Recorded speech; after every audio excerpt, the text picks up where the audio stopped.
Dorénavant sur Ado, les plus grands mystères de notre vie. Les plus grands mystères de notre vie. Bob vous en dit toute la vérité. Vous avez entendu parler de moi au détour d'une conversation et vous avez décidé de vous caler sur Ado. Bravo, bienvenue. Et je préfère malgré tout vous mettre en garde. Vous allez entendre, et vous entendez ici tous les soirs, ce qui n'a jamais été dit ailleurs. D'ailleurs, si beaucoup n'ont pas le temps ou ne le prennent plus de regarder notre monde, certains en revanche le scrutent et y voient des choses aussi étonnantes que passionnantes. Parmi ces curieux, Sylvain Tristan. Il est avec nous. Salut Sylvain. Oui, bonsoir Bob.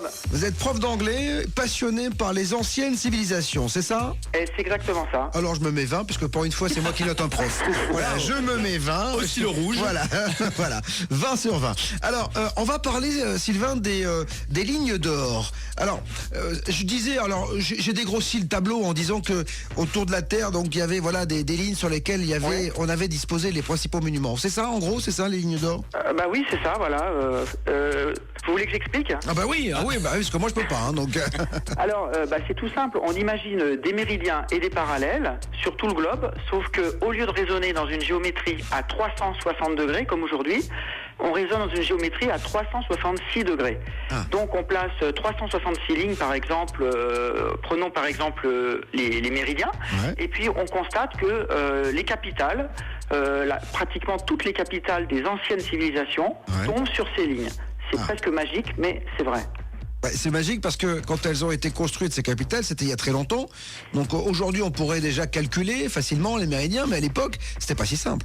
Et voilà, c'est ça, le hic, c'est que on peut remonter comme ça à 5000 ans. Et toutes les civilisations, toutes les grandes civilisations de l'Antiquité, c'est ça qui est assez extraordinaire, sont concernées. Alors par exemple, on parle souvent de l'Égypte ou de la Mésopotamie, et c'est le cas là-bas. Donc, si on prend une ligne qui passe par Stonehenge en Angleterre, donc sans doute le plus beau des temples mégalithiques, mégalithique, donc c'est les grosses pierres, c'est menhir, etc.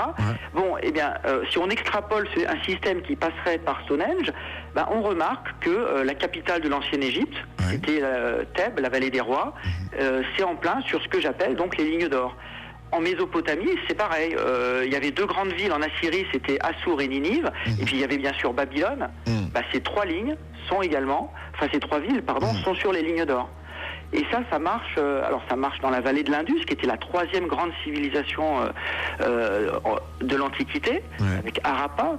Ça marche pour la Grèce. Alors les plus beaux sites de Grèce, Athènes, Mycène, etc., sont sur les lignes d'or. En Turquie, on sait qu'on avait aussi une grande civilisation avec des pierres gigantesques, un peu à la manière de Mycène. Boum, ça tombe dessus. Et puis ça, c'était pour l'ancien monde. Si après on passe de l'autre côté de l'Atlantique, ça marche aussi. Et c'est ça qui est assez incroyable. On prend les pyramides de Teotihuacan, pas loin de Mexico, avec la fameuse pyramide du Soleil et de la Lune. Et là aussi, on est par exemple sur le 20e parallèle nord de ces lignes d'or. On a d'autres pyramides, Chichen Itza par exemple, la très belle pyramide astronomique, parce que en fait il y a une espèce, le soleil pendant les équinoxes crée sur la pyramide une espèce de danse, une danse de lumière, un jeu d'ombre qui représente en fait le serpent à plumes. Et Chichen Itza est également sur une ligne d'or. Et puis pour l'Amérique du Sud, après, ça marche aussi, parce que on sait qu'il y avait des pyramides qui ont été retrouvées d'ailleurs il n'y a pas très longtemps à Caral. Caral, c'est dans une vallée du Pérou. Et on sait que ces pyramides, elles ont pratiquement 5000 ans. Elles sont exactement... elles ont l'âge attribué aux pyramides de Gizeh. Et Caral, boum, on est encore sur une ligne d'or. Alors, c'est fantastique, mais ça vous évoque quoi? Est-ce que on imagine que, puisqu'il n'avait pas la connaissance pour tout cela, là encore une fois, est-ce que tout ça a été étudié par une ancienne civilisation, beaucoup plus érudit? Est-ce que ça a été fait par des êtres venus d'ailleurs? Qu'est-ce que ça vous évoque tout cela? Alors, forcément, ils avaient une connaissance. Alors moi, ce que ça m'évoque, c'est qu'il y a forcément eu un peuple qui, il y a à peu près 5000 ans, et puis ça a continué après, un peuple de marins, parce qu'il fallait se déplacer sur la mer, donc qui a diffusé cette connaissance. Ouais. Alors pour moi, il n'y a qu'un seul candidat possible. En tout cas, voilà, c'est le peuple mégalithique, c'est-à-dire ce peuple qui a érigé les dolmens, les menhirs par dizaines de milliers. D'abord sur toute la façade atlantique, en Europe de l'Ouest, Europe du Nord et puis en Méditerranée. Et on sait que c'était des marins, puisque on retrouve leurs pierres gigantesques sur les côtes et aussi sur toutes les îles. Les îles britanniques, et puis bon, le Jersey, enfin, etc. Ouais. Et puis bon, les îles de Méditerranée, on retrouve en Corse, etc. La Sardaigne, Malte, et puis même jusqu'à la vallée du Jourdain. Et là, c'est amusant parce que la vallée du Jourdain, donc en Israël, on a un fleuve qui fait plus de 100 km de long et qui coule justement nord-sud, le Jourdain. Ouais. Or, ce fleuve suit exactement une ligne d'or. Et ça paraît difficile que ça soit le hasard. Donc, il est possible que, en fait, le Jourdain soit le méridien zéro de l'époque, le Greenwich de l'époque. Si vous voulez, ils ont trouvé un fleuve. Voilà comment on pourrait voir les choses. Ce peuple, à un moment, a trouvé un fleuve qui coulait nord-sud et il s'en est servi comme base de ce système à 366 degrés. Et puis ensuite, on a bâti, érigé des pierres gigantesques, des civilisations, enfin des villes, des pyramides sur ces lignes d'or pour les matérialiser au sol. D'accord. Sylvain, on se retrouve dans quelques instants pour reparler de ces lignes d'or. J'ai plein de questions à vous poser. A-t-on plus d'infos que ils étaient instruits? Est-ce qu'on a plus d'infos sur la communication entre les peuples? Parce que là, le peuple mégalithique, d'accord, vous me dites qu'aux quatre coins du monde, on a des monuments disposés sur ces lignes d'or, mais ça veut dire aussi que peut-être qu'il y a eu de la communication entre les différentes civilisations. Donc c'est tout cela qui m'intéresse moi. Donc on vous reste avec nous, on parle de tout ça dans un instant. 21h minuit sur Ado. Vous ne verrez plus le monde de la même façon. Bob vous dit toute la vérité. Pas de foot, pas de cul, mais toute la vérité. Tous les soirs sont les plus grands mystères de la vie. Et je peux vous dire que la semaine prochaine sera belle également, puisque lundi, je vous dirai toute la vérité sur le monde de l'invisible, elfe, fée, entité, grâce à Jean-Michel Roux, le réalisateur de film Enquête sur le monde invisible. Bob vous dit toute la vérité. Tous les soirs, de 21h à minuit sur Ado. Après, plus rien ne sera jamais pareil. Ah ouais, déjà ça a commencé parce que pour la première fois de ma vie, j'interroge un prof, donc c'est quand même très très rare. Prof d'anglais, Sylvain Tristan.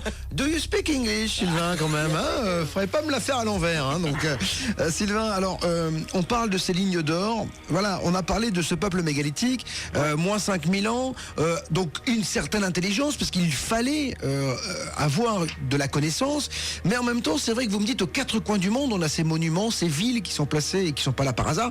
Ça veut dire quoi? Ça veut dire que à un moment donné, il a fallu qu'ils communiquent, tous ces peuples-là. Alors exactement. Bon, on sait qu'ils étaient sur 3 plans au moins. Ils étaient absolument étonnants puisque c'était des astronomes. On en a des preuves multiples et des géomètres accomplis. Bon, ils avaient cette géométrie, mais on sait également que c'était des marins, donc ils étaient capables de construire des navires de haute mer.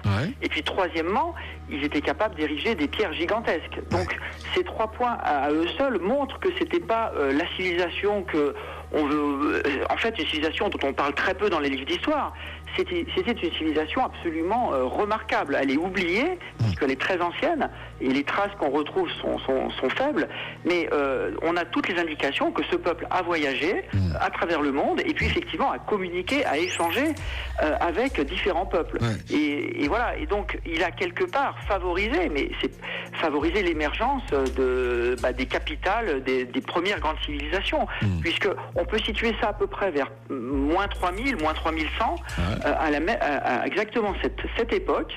On a à la fois Stonehenge qui est créé, et on a également la civilisation égyptienne et la Mésopotamie qui tout d'un coup explose dans le bon sens du terme, c'est-à-dire que on a à des époques absolument similaires, au moins dans ces 3 points du globe, on a tout d'un coup des civilisations fantastiques qui se bâtissent au même moment. Donc il y a eu forcément échange, il y a eu forcément communication.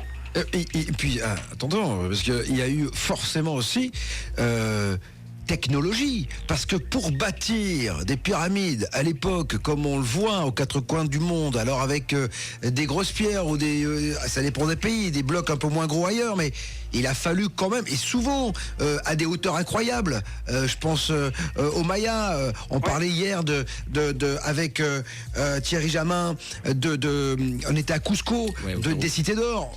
C'était à 3000 mètres d'altitude, 4000 mètres. On voit bien qu'il devait y avoir de la technologie, non? Qu'est-ce que vous en pensez de ça? Alors ça, effectivement, c'est quelque chose qui apparemment est encore plus ancien. Ouais. C'est-à-dire que si on prend effectivement les pyramides de Gizeh ou encore tous les murs de Cusco au Pérou, alors ça, ceux qui se trouvent donc sur ce fameux équateur penché qu'on voit dans la révélation des pyramides, ça semble être extrêmement ancien.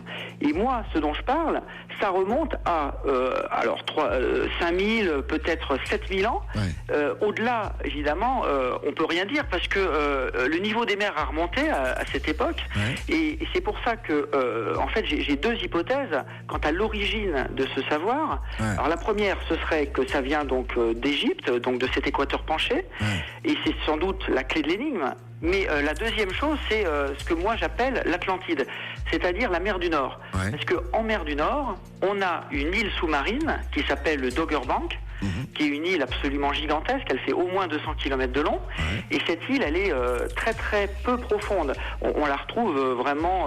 le niveau des mers a remonté il y a quelques milliers d'années, et moi ça fait déjà des années que je pense que les origines du peuple mégalithique sont en fait sous-marines. Elles ont été englouties par la mer du Nord, à la remontée des eaux à la fin de l'âge glaciaire en fait. Et la preuve en est, c'est que l'été dernier, donc l'été 2012, les Anglais, la BBC a révélé dans de nombreux articles, ça a fait un peu la une des journaux début juillet, on a retrouvé sous la mer du Nord, dans ce qu'on appelle le Doggerland, donc tout ça c'est englouti sous l'eau, mais on a retrouvé des outils, des tombes, des pierres levées, des cimetières de mammouths et des traces de civilisation, donc avec potentiellement des dizaines de milliers d'habitants qui ont été, leurs terres ont été petit à petit englouties par la remontée des eaux. Et donc ces peuples, forcément, qui peut-être étaient déjà des marins, ou qu'ils sont devenus par la force des choses, moi je pense qu'ils l'étaient sans doute déjà, mais ont dû fuir et se sont réfugiés sur le continent, en Angleterre, etc. Et Stonehenge, par exemple, ou le grand cercle de menhir, le plus grand cercle de menhir qui est en Europe, c'est Avebury. Avebury, c'est un immense cercle de menhir qui est à peu près une trentaine de kilomètres au nord de Stonehenge, et donc également sur une ligne d'or.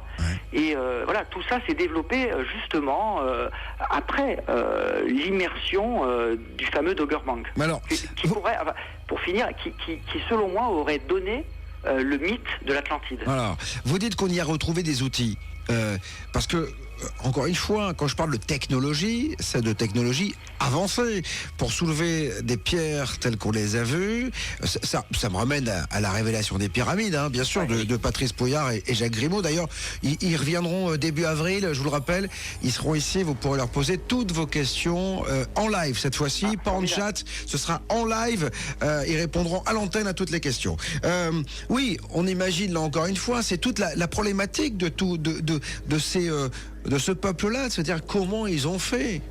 Alors ça c'est très intéressant parce qu'effectivement, la science elle-même n'a que des hypothèses et je me souviens que même un préhistorien extrêmement reconnu en France qui s'appelle Jean-Pierre Mohen, qui est aujourd'hui à la retraite, je crois, et lui-même disait il ne sait pas, il n'a pas d'hypothèse solide, en tout cas définitive, quant aux techniques utilisées. Donc ces gens-là, moi j'appelle ça les druides mégalithiques, c'est-à-dire ou les sages mégalithiques, c'est-à-dire ces gens de savoir, ceux qui détenaient le savoir, à la fois astronomique et géométrique. Ils avaient aussi des connaissances forcément des moyens de lever ces pierres, et tout ça était secret. Et ce qui est assez remarquable, c'est que ces secrets se sont perpétués et n'ont jamais été révélés. C'est-à-dire que d'adepte en adepte, d'initié en initié, on imagine que sur des centaines d'années, et sans doute des milliers d'années, ce savoir s'est transmis, et toujours dans le plus grand secret, sans jamais rien écrire. Par exemple, les druides au temps de César, alors là, on fait un petit bond, mais on est donc il y a 2000 ans, mais le peuple mégalithique avait déjà disparu depuis à peu près 1000 ans. Mais, les druides eux-mêmes n'écrivaient rien. C'était proscrit, à la fois pour entraîner leur mémoire, mais également pour préserver sans doute leur secret. Ah mais il est grand le secret, hein. Ils ont bien fait de le préserver parce qu'on l'a toujours pas découvert, ce secret. C'est quand même assez incroyable parce que c'est juste le truc qui me renverse la tête depuis toujours. C'est comment ont-ils fait pour pouvoir faire, parce que plus c'est vieux, plus c'est gros. C'est quand même assez hallucinant. C'est-à-dire qu'on se dit qu'on a la sensation que... Alors, c'est vrai que c'est toujours... Oui, mais ça, oui, c'est vrai, c'est toujours plus... C'est d'autant plus vrai, si on prend le peuple mégalithique, c'est exactement ça, puisque le plus grand menhir jamais érigé en Europe de l'Ouest, en tout cas qui soit pas sous l'eau, parce que bon, il peut y en avoir sous l'eau, hein, on en trouve tous les jours. Enfin, tous les jours, c'est un peu exagéré, mais on en trouve régulièrement. En tout cas, le plus grand menhir, c'est le grand menhir brisé, et qui se trouve à Locmariaquer, donc dans le Morbihan. Ce grand menhir faisait 300 tonnes, et on sait qu'il a été érigé au tout début de l'ère mégalithique. C'est-à-dire il n'y a pas loin de 7000 ans. Donc plus c'est ancien, plus c'est gros. C'est pas seulement en Égypte ou ailleurs, ou au Pérou, c'est pareil en Bretagne. C'est ça qui est incroyable. Moi, c'est ça que je trouve. Alors c'est vrai que c'est plus facile aujourd'hui avec les outils de tailler petit, hein. À l'époque, on faisait dans gros œuvres, vous voyez ce que je veux dire. Mais il fallait le soulever quand même, le truc. Alors une question arrive parce que on parle de ces lignes d'or, on va y revenir bien sûr, on va voir qu'il y a beaucoup de villes, de monuments qui sont sur ces lignes d'or. Et puis il y a une question qui est arrivée, et d'ailleurs il y en a beaucoup, hein, mais on en a sélectionné une sur la page Facebook. Bob vous dit toute la vérité, Elliot. Oui, apparemment le laboratoire européen pour la physique des particules en Suisse a son emplacement qui n'est pas dû au hasard. Oui, alors le CERN. Alors là, on fait un bond dans le temps absolument extraordinaire, puisqu'on passe des cercles de menhir à un cercle totalement hyper récent, du fait conçu au XXe siècle. Sauf qu'il y a quelque chose qui les rapproche. Et oui, puisqu'il est à l'intersection, en tout cas les bureaux centraux du CERN, donc à Genève, sont à l'intersection de deux lignes d'or. Voilà. Donc vous êtes bien informés. Et incidemment, c'est au CERN qu'a été inventée la version moderne d'Internet. C'est-à-dire que les 3W, qui ont une vingtaine d'années, c'était un tout petit peu plus, puisque ça a été inventé par un Belge et un Anglais en 1990. Donc la version actuelle d'Internet, que tout le monde utilise, les 3W, a été conçue à l'intersection de deux lignes d'or au CERN. Alors, on remercie Martin, puisque c'est lui qui nous a filé l'info sur la page Facebook. Bob vous dit toute la vérité. Il faut rendre à César ce qui est à César. Il y a plein d'exemples comme ça, c'est ça. Et on peut à la fois voyager sur le globe, mais également à travers toutes les époques. On trouve les traces. Là, on parlait donc du XXe siècle. On en trouve à toutes les époques. On en trouve au Moyen-Âge, les constructeurs de cathédrales. On a les preuves, puisque multiplicité de preuves que les bâtisseurs de cathédrales étaient détenteurs du même secret, de la même géométrie sacrée. Ils vénéraient ce nombre 366, on le retrouve partout. Alors, on marque une pause musicale, Sylvain, on se retrouve dans un instant. C'est extraordinaire ce que l'on vit, ce que l'on écoute et ce que l'on entend ce soir. Jusqu'à minuit, Sylvain Tristan, prof d'anglais passionné par les anciennes civilisations. On parle de ces lignes d'or, on verra quels sont les principaux monuments, les principales villes sur ces lignes d'or, celles qui sont construites et pas par hasard. On parlera des écrits également, parce que s'il y a à savoir, il y a peut-être, même s'il y a secret, mais il a fallu qu'ils se transmettent. Est-ce qu'on a retrouvé les écrits? On verra ça dans un instant. Juste après, mon Mathieu qui va annoncer, venons annoncer un peu de musique. Oui, c'est ça, ce que j'annonce. Bon, Bruno Mars avec Lockout of Heaven sur Ado, pour bien terminer la semaine. Tous les soirs sur Ado. Tout ce que l'on nous cache depuis toujours. Enfin révélé. 21h minuit. Bob vous dit toute la vérité. Merci d'ailleurs de parler de moi autour de vous grâce à vos réseaux sociaux, grâce au Facebook, grâce au Twitter. Et vous êtes de plus en plus nombreux chaque soir à me rejoindre, j'en suis ravi. Et je voudrais vous signaler que lundi, grâce à Valérie Molero, je vous dirai toute la vérité sur la chasse aux sorcières qu'on a un petit peu abordé tout à l'heure en première heure avec Claude Harz, ce qu'on appelle l'Inquisition. Toute la vérité. avec Bob. 21h minuit sur Ado.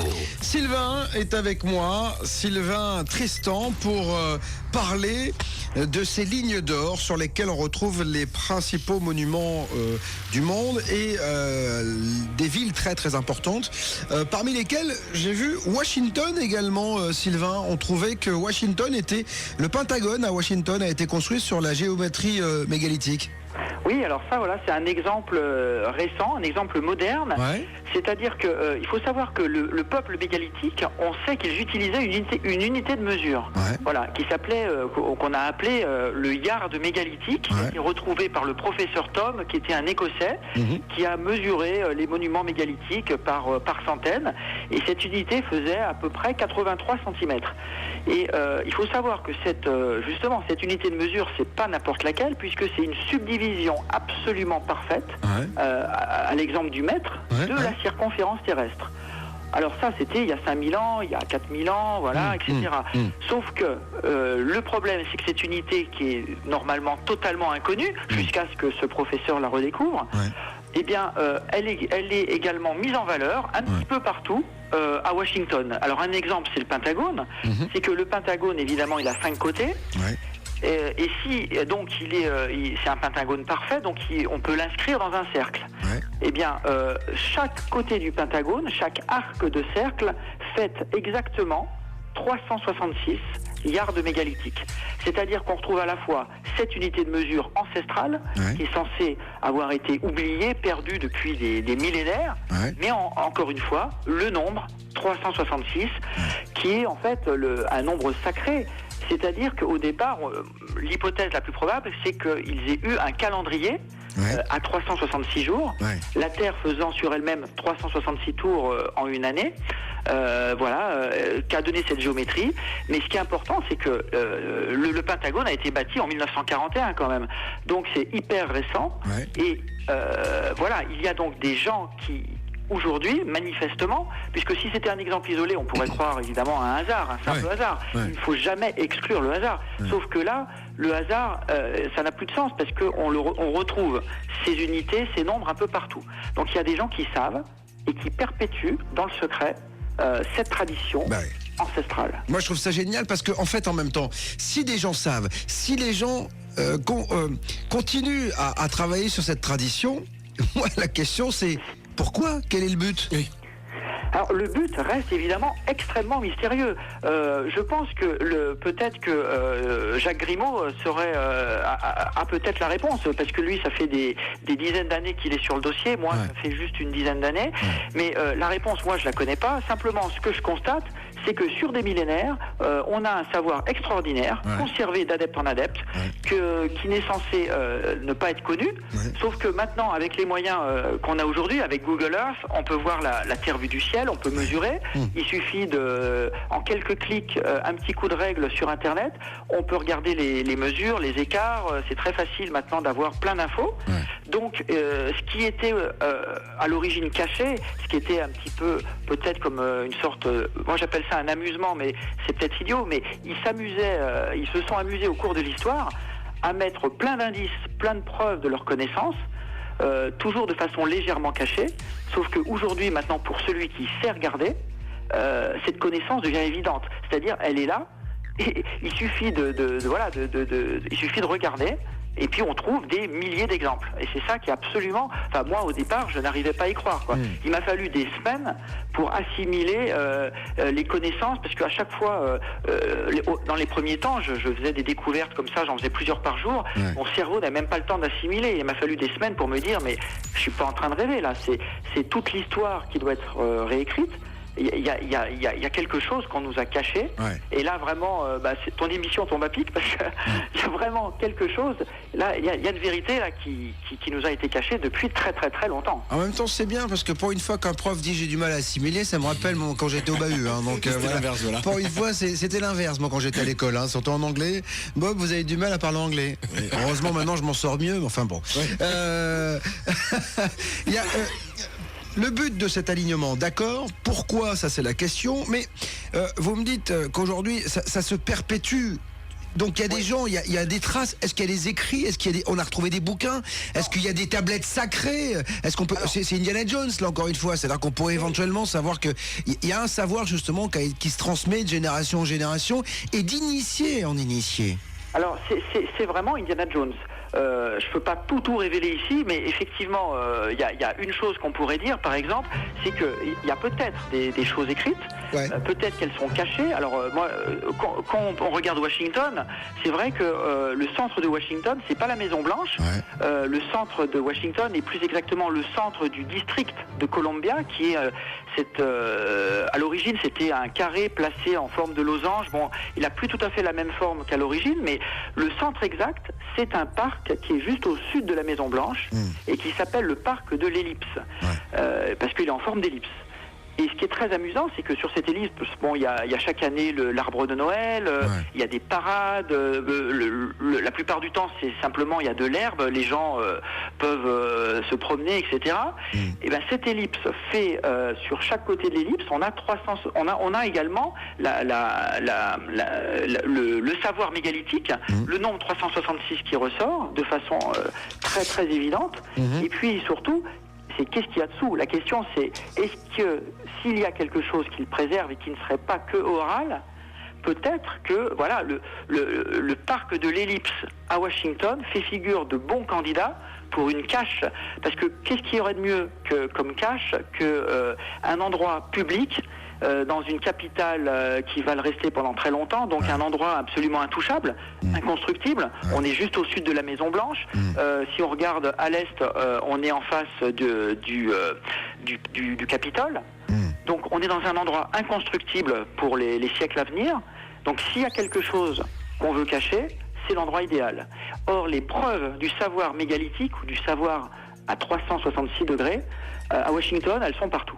Voilà, c'est simple, il y en a partout. Mais je crois que ce sera l'objet du prochain Benjamin Gates, tout cela. Je crois que c'est d'après. Oui, c'est vrai, parce qu'il a repris un peu le flambeau d'Indiana Jones. Et je crois que, voilà, il semblerait que la suite de ses aventures, ça se passe par là. Mais. Encore une fois, moi, c'est pourquoi je me dis, est-ce que on peut pas imaginer, par exemple, que ces lignes d'or là, ce soit justement, je sais pas, des faisceaux de communication, que un chemin. Vous voyez ce que je veux dire? C'est, je sais pas, pour un savoir extraterrestre ou voilà, je sais pas, j'essaie de tout imaginer. L'origine, elle reste encore une fois mystérieuse. On peut imaginer qu'elles viennent de cet équateur penché au départ, d'Égypte peut-être, voilà, et que donc ce seraient les mêmes personnes. Les druides en fait seraient originaires d'Égypte, ou en tout cas ce seraient les détenteurs de ce savoir. Et puis il y a à peu près 5000 ans, ils auraient décidé de transférer ce savoir dans un endroit assez sûr au niveau sismique, c'est-à-dire l'Europe du Nord-Ouest, puisque bon, la France et la Grande-Bretagne, qui étaient vraiment les lieux où on a retrouvé vraiment les druides. César parle de druides essentiellement en Gaule, donc en France, et en Grande-Bretagne, ou en tout cas sur les îles britanniques. Donc ce sont des lieux qui ne sont pas vraiment sismiques, donc des lieux assez sûrs, et peut-être qu'ils auraient décidé de conserver ce savoir, de le perpétuer dans un endroit assez tranquille, où il n'y a pas trop de risques géologiques, pas trop de risques de catastrophes. Bon, à part celle de mer du Nord, que j'évoquais tout à l'heure. Voilà. Et puis voilà, ce savoir, ensuite, ils l'ont matérialisé au sol. Alors la raison, pour moi, elle est assez évidente. Enfin, en tout cas, l'hypothèse la plus probable, c'est que en cas de cataclysme, imaginons que tous ces initiés meurent, voilà.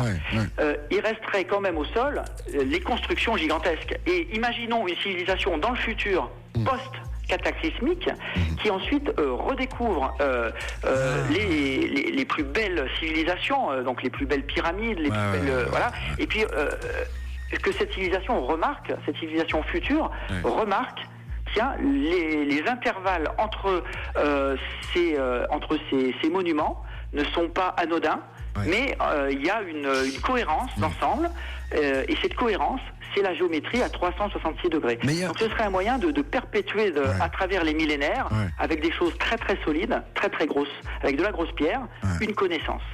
En même temps, il y a un truc qui me rassure dans ce que vous me dites. Et quand je regarde d'ailleurs le film de Jacques Grimaud et de Patrice Pouillard, La Révélation des pyramides, ça me rassure aussi. Je me dis que, parce qu'il y a cette théorie de cette fameuse horloge et de ce message laissé en tout cas par d'autres civilisations qui ont occupé la Terre avant nous. Et on se dit que si on continue à laisser des messages comme ça me rassure parce que j'ai toujours la sensation quand je regarde l'homme dans son ensemble qu'en fait qu'il ne pense qu'à aujourd'hui ou demain et j'ai rarement après-demain, alors je vous dis même pas dans des siècles. Vous voyez ce que je veux dire? On le voit en termes d'écologie, on se dit que de toute façon on est en train de bousiller la planète et on s'en fout, on se dit moi ça va, j'arrive à respirer, mais qu'est-ce qui va se passer dans 200 ans? Et voilà, et là je me dis finalement peut-être que l'homme prend conscience qu'on est en train de qu'on va disparaître un jour et qu'il faudra que d'autres personnes occupent mieux cette planète. Et c'est exactement ça, Bob. C'est comme si ces personnes, ces sages, en tout cas ces initiés, étaient les gardiens de l'humanité, parce qu'on sait que chaque civilisation, de toute façon, toutes les civilisations finissent par s'écrouler. Ouais. Tout est cyclique. L'Égypte, au bout de 3000 ans, comme toute civilisation, les Mayas, etc., toute civilisation un jour périclite, périt, disparaît, parce que aujourd'hui, la Terre est menacée par les problèmes écologiques. Il y en a toujours pour faire des conneries en fait. Et c'est comme si eux, c'était les sages, les gens qui discrètement, derrière le rideau, en coulisses, étaient les garants pour les générations futures, en cas de cataclysme, d'un savoir extraordinaire qu'il ne faut pas perdre, et donc c'est comme s'ils se considéraient comme les bonnes mains pour garder ce savoir. Est-ce que ces sages ne feraient pas partie de ce qu'on appelle le nouvel ordre mondial? Alors moi, parce que à chaque fois qu'on parle du nouvel ordre mondial, on parle du mal. C'est-à-dire qu'on dit que ils veulent s'enrichir, ils veulent diriger les Illuminati, les machins. Mais on peut imaginer aussi qu'il y a un nouvel ordre mondial, en tout cas, ou alors un ordre mondial tout simplement depuis toujours, et à qui on a confié les clés de l'avenir des différentes civilisations qui vont traverser la Terre. C'est plus ça, ce seraient les gardiens des clés, mais moi je vois ça comme des gens plutôt bienfaisants. C'est-à-dire, je ne pense pas que ces gens aient de mauvaises intentions, au contraire. Pour moi, tout montre que ces gens, au contraire, sont là pour perpétuer un savoir. Ce sont des bonnes personnes, si vous voulez. Pour une fois, il y a une communauté mondiale qui serait plutôt pas mauvaise, quoi, c'est ça? Oui, parce que en fait, ils n'auraient pas de raison d'être maléfiques, puisqu'ils sont les gardiens de tout ce qu'il y a de plus beau, les connaissances les plus belles, cette géométrie absolument magnifique. J'explique souvent qu'il suffit d'avoir un niveau de fin de collège en maths pour comprendre, parce que c'est d'une simplicité enfantine. Il suffit juste, elle utilise que des nombres entiers, donc pas de nombre à virgule. Toujours les mêmes nombres, 366 et puis deux ou trois autres nombres, etc. Et donc c'est très très facile à comprendre en fait. En quelques minutes, n'importe qui peut facilement comprendre le mécanisme. Mais simplement, il est caché, ce savoir est discret. On a des unités de mesure, on peut parler de plein de choses. Le mètre, le yard mégalithique, et puis des nombres sacrés. Alors on a aussi le nombre d'or. Tous ces nombres sont connus depuis très longtemps et sont utilisés par des architectes, donc vraisemblablement des initiés. Alors, les initiés, c'est qui aujourd'hui? Probablement des architectes, des gens, des politiciens, des gens qui ont le pouvoir. Il y en a forcément dans les hauts rangs de la franc-maçonnerie. Voilà, ça fait aucun doute. Parce que Washington, pour prendre un exemple, on retrouve dans Washington un triangle qui fait 33 secondes d'arc mégalithique. Voilà. C'est-à-dire, sans entrer dans le technique, on prend le nombre 366, on prend le système mégalithique, et le pentagone, l'ellipse, et puis le Capitole, les plus grands monuments, sont pas placés par hasard. Et on a le nombre 33 qui ressort, et 33, c'est justement le plus haut grade dans la franc-maçonnerie, le plus haut grade donc du rite écossais, je crois. Donc on a ça, et puis alors on parle de Washington, on peut parler de la France et de Paris. Alors on va en parler bien sûr, mais j'aimerais rappeler quand même à tous ceux qui viennent d'arriver que ce soir nous parlons des lignes d'or. Malgré toutes les mises en garde, malgré les avertissements, Tous les soirs sur Ado, Bob vous dit toute la vérité. Alors, justement, Sylvain, Tristan, on va parler de ce que l'on vit en France, des cathédrales notamment. Est-ce que cette vérité, elle peut déranger? En tout cas, est-ce que cette théorie peut déranger? Je ne sais pas si elle peut déranger. En tout cas, ce que je sais, c'est que ça n'a pas l'air vraiment de déranger. En tout cas, depuis plusieurs années que j'en parle, ça n'a pas. Peut-être se sentent-ils flattés que quelqu'un ait remarqué, ou que je suis pas le seul non plus. On est quelques-uns, on est 2 ou 3 à travailler sur ça. Donc, alors, on parlait des cathédrales. Ouais. C'est vrai que il y a une ligne en France, une ligne d'or. Ouais. Qui est vraiment intéressante, puisque c'est la ligne où passe notamment la cathédrale de Troyes et la cathédrale de Reims. Parce qu'il faut savoir que Reims et Troyes sont placés sur une ligne d'or. Voilà. Ça marche pour pas mal de villes, et donc de cathédrales. Alors ça, c'est une ligne qui est très intéressante, cette ligne d'or. Parce que cette ligne d'or, il y a pas que ces cathédrales. Il y a aussi Alésia. Et Alésia, c'est quoi?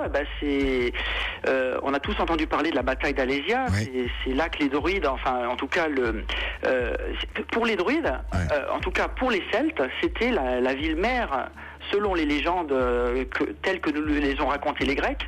C'était Alésia, la ville mère des Celtes. Or, on n'a pas une Alésia sur cette ligne. On a les ruines, en tout cas, d'une Alésia en Bourgogne, très nette, sur une colline. Mais on a 2 autres Alésias que j'ai détectées. C'est-à-dire qu'on remonte cette ligne vers le nord et on trouve la ville de Alost. Alost, ça ressemble assez curieusement à Alésia. Ça, c'est en Belgique. Et puis, on retrouve au sud Alès dans le Gard, qui aussi ressemble étrangement à Alésia.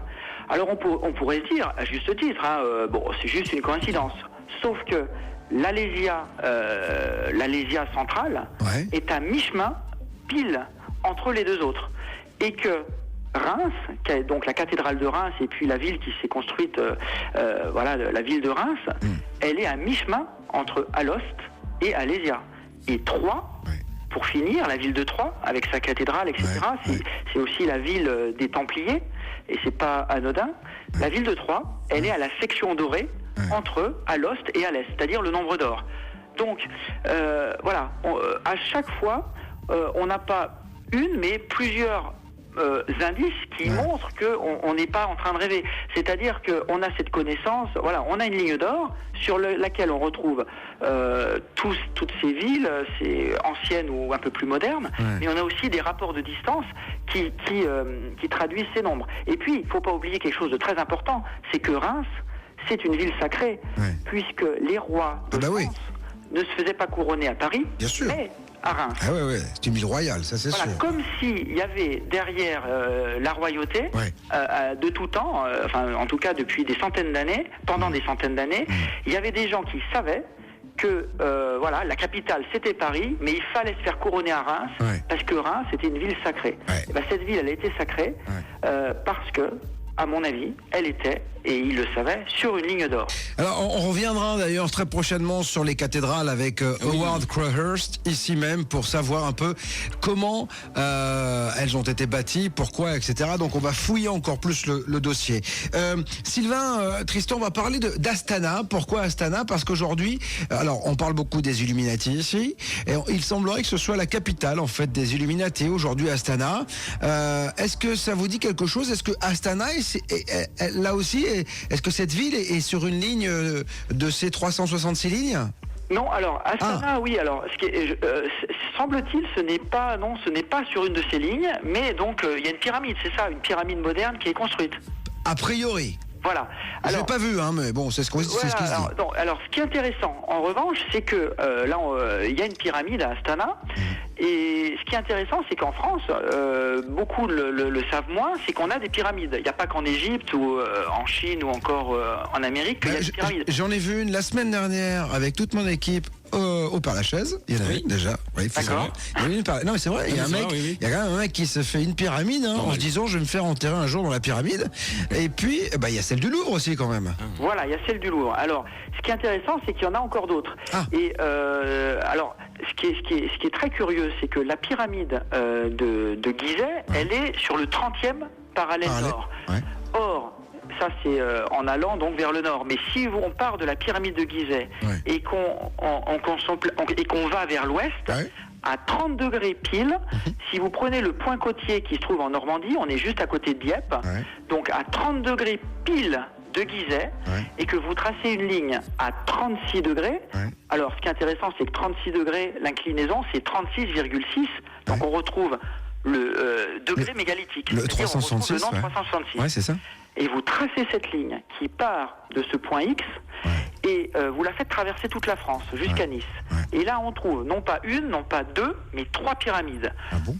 Au milieu, on trouve la pyramide de Kouar, à côté d'Autun, qui est une pyramide en fait romaine, qui a été dédiée vraisemblablement à un druide, donc il y a 2000 ans. Elle existe toujours, elle est un petit peu écroulée, mais c'est une grosse pyramide, puisqu'elle faisait au moins 20 mètres de haut, on dit parfois même 30. Donc cette pyramide, elle est en plein sur la ligne. Elle est juste à côté d'Autun, et Autun est placé. Autun a été en fait bâti par les Romains comme une ville pour remplacer la capitale, enfin en tout cas la capitale de certains Celtes qui habitaient à côté, qui était Bibracte, qui était sur une ligne d'or. Et curieusement, la ville qui l'a remplacée et qu'on appelait la petite sœur de Rome, donc c'était pas rien, avec une université, il y a 2000 ans, il y avait déjà une université romaine. Donc cette ville a été construite sur la ligne la future ligne des pyramides. Et cette ligne, évidemment, passe par Paris. Et ce qui est très très drôle, très amusant, c'est que à la fin du 18e, 2 pyramides supplémentaires ont été construites, une à Paris. Alors ça, c'est la pyramide que j'appelle la pyramide de Carmontel, c'est-à-dire la pyramide maçonnique qui se trouve dans le parc Monceau. D'accord. Voilà, elle est sur cette ligne des pyramides. Et puis de l'autre côté, sur les hauteurs de Nice, un petit peu dans l'arrière-pays, on a la pyramide de Falicon. Pareil, même époque, construite par des francs-maçons, on le sait, parce qu'il y avait des rites maçonniques souterrains dans une grotte, la grotte de Ratapigna. Tout de même que d'ailleurs, dans ce qui est devenu le parc Monceau, sous la pyramide, ou juste à côté, on avait une salle maçonnique dans laquelle notamment on opérait non seulement des Français, mais des Américains célèbres comme Benjamin Franklin. Ah oui. Ah oui, et donc ces 3 pyramides sont sur la ligne des pyramides, bien sûr, de fait, mais ce qui est intéressant, c'est qu'elles ont été placées, non pas par hasard, c'est-à-dire qu'on a fait en sorte qu'on a construit les 2 autres pyramides, que celle qui était la plus ancienne, la pyramide de Kouar en Bourgogne, soit exactement à la section dorée des 2 autres. C'est-à-dire qu'on a encore une fois utilisé le nombre d'or. Donc voilà, c'est impossible que ça soit le hasard, en tout cas extrêmement improbable. Donc la conclusion, la seule qu'on puisse tirer, c'est que au cours des millénaires, s'est transmise une connaissance secrètement, dans le plus grand secret, puisqu'on en a, encore une fois, on ne retrouve aucun écrit. C'est ça qui est à la fois fascinant et peut-être un peu effrayant. Mais encore une fois, je ne crois pas qu'on puisse avoir peur de ces gens, mais qu'ils sont les détenteurs d'un grand secret. Ah oui, bah ça c'est sûr. Détenteur d'un grand secret, et en même temps, ce qui est fabuleux, ce qui est génial dans cette histoire, c'est de se dire qu'à un moment donné, quelles que soient les générations, des gens sont choisis pour transmettre le savoir.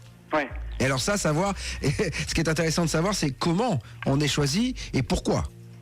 Alors oui, ça on peut comment dire, fantasmer, c'est ouvert à toute interprétation. Bien sûr. On imagine que, je parlais de la franc-maçonnerie, ils sont pas forcément tous dans la franc-maçonnerie, mais il est probable que les hauts rangs de la franc-maçonnerie actuelle soient un petit peu ce soit ceux qui décident.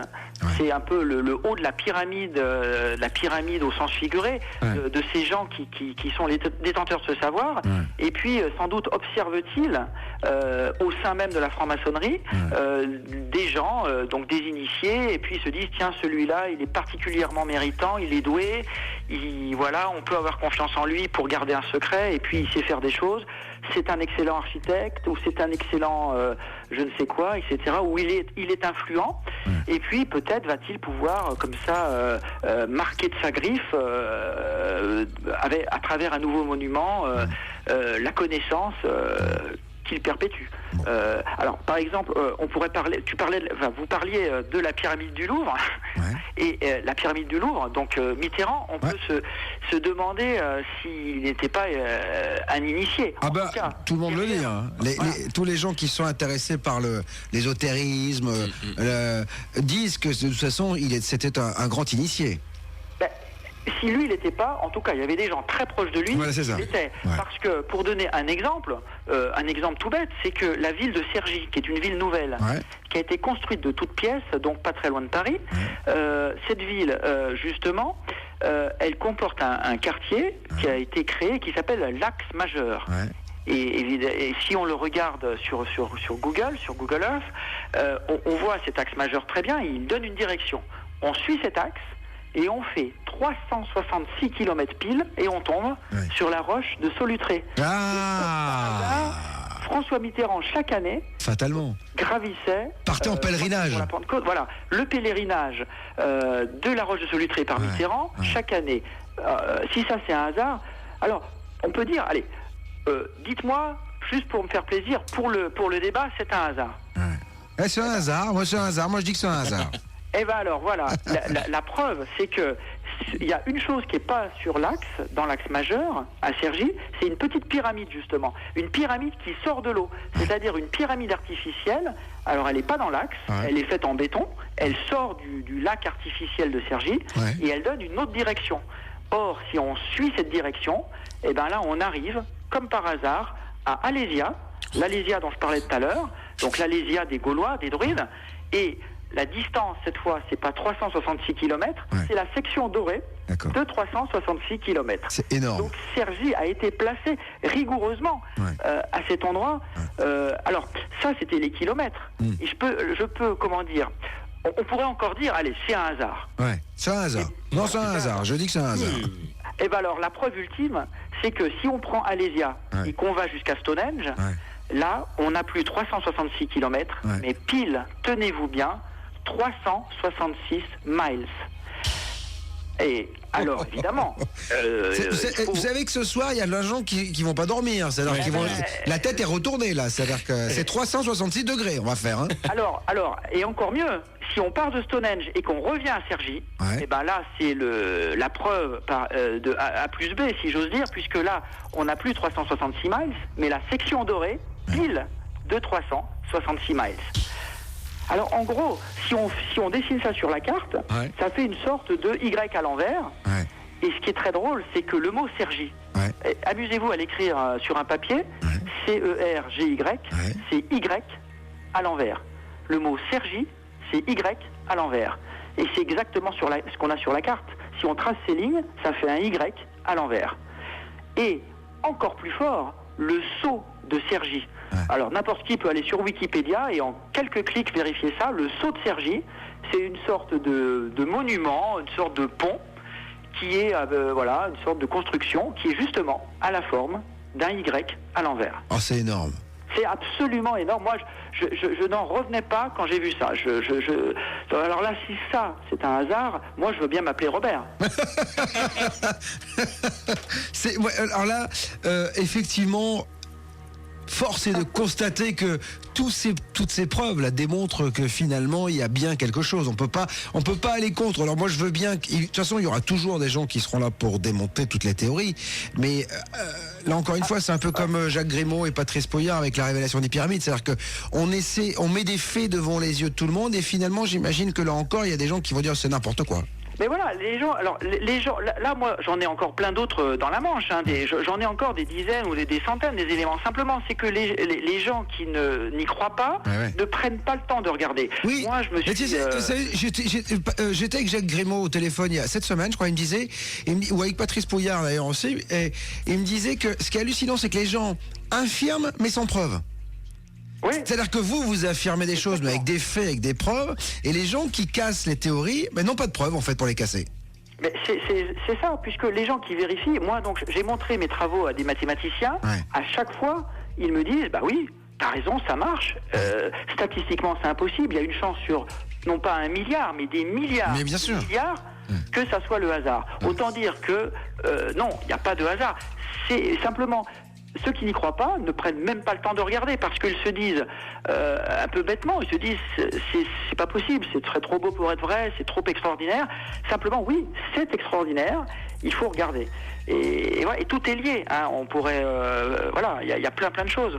La coudée, par exemple, la coudée royale de Gizeh et le yard mégalithique. Ouais.